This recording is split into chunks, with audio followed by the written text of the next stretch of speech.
Hi everyone. As you know, I am Erin Stokes, your principal, and this is the lovely Miss Jenna Yost, our secretary, plus nurse, plus head lice checker, plus accounting manager, plus many other things. So in this video, we want to go through the proper procedures for taking up money and spending money to make sure that you know how to do it correctly, and to make sure that when we are audited, we come out 100%. So the first thing we're going to show you is how to deposit money correctly. So here's my money, and I am a teacher, and a student just handed me $6, and I need to deposit this. And so Miss Jenna, here's the money that my student gave me. That's great, except there's a couple of things you have to do. First of all, it's now almost 3 o'clock. The way it should happen is by 9:30 in the morning, you take that money in and you fill out this daily deposit slip every time you get money in. The student that gives it to you must initial for what they gave you. You put your name, you sign it, and you make sure you put the date. Down here you indicate checks or money, whatever, and where it goes, if it goes into a certain account. This needs to be turned in every day with your money by 9:30, if at all possible, so that it doesn't hang out in your classroom too long. Okay, so if Kelmaria gave me this money to go on a field trip, I write my name, sign it, today's date, or do I hold this money until all the field trip money? Today's date, the date you get the money. So right. It has to be done on a daily basis. So I put Kelmaria's name, and then what do I put for reason or account number? That would be that trip. That would be that trip. So I put field trip, and then I just put the cash amount, the total amount, and then I add everybody's up at the bottom. Right. And if someone pays you too much and you owe them money back, don't put that in your total. Put in just what you owe the office, because otherwise it'll be all off.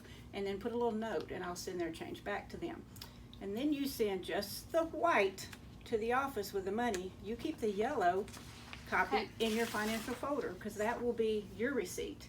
And then you'll get a receipt back to staple to that. So this goes to the office, and I keep the yellow copy in my financial folder. Exactly right. And then we'll just all be balanced. Okay. Now, I have another issue. Sure.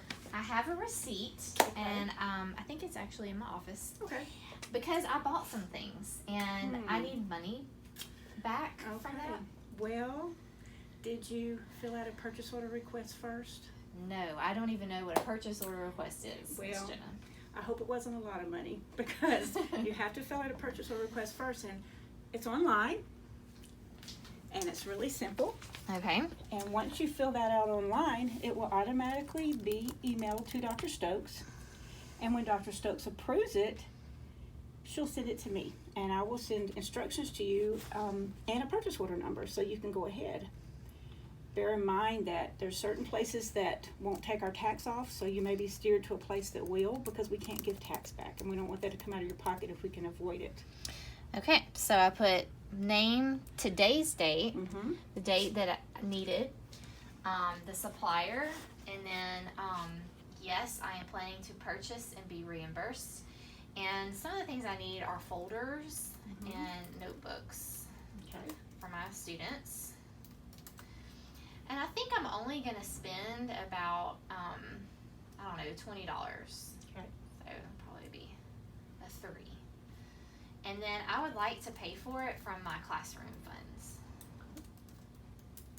Okay, so I'm going to submit my purchase order request, but what do I do now?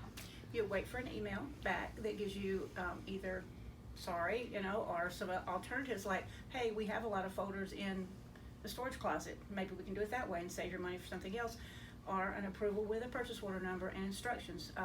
In this case, Sam's Club, for example, we have an account there and they take taxes off. But if it were to be Walmart, we would ask you to come to the office and get a card where they take taxes off. School aids is a whole different thing. We have.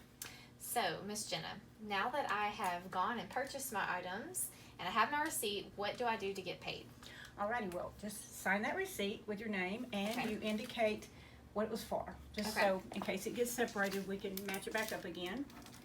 I'm going to put classroom supplies. Perfect.